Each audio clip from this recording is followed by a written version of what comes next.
Hi, my name is Megan Kester, and I work at Niagara Charter School, which is an elementary school in Western New York.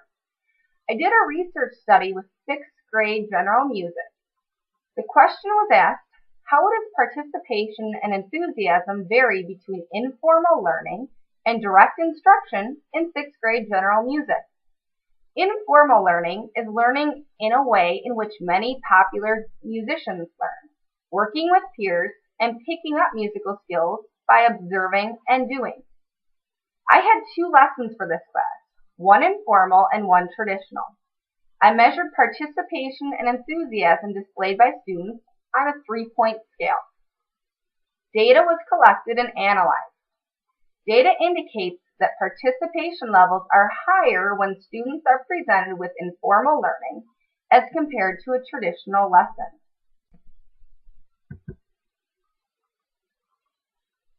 This is a chart for participation.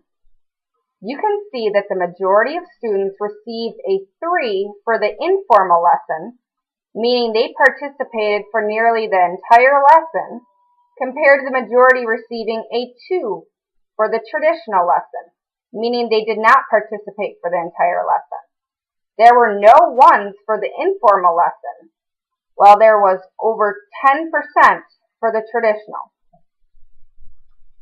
Data also indicates that enthusiasm is observably higher for informal lessons compared to traditional.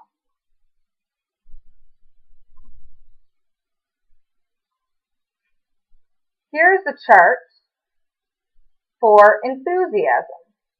You can see from the chart that over 40% of students received a 1 for the traditional lesson, while 0% received a 1 for the informal lesson.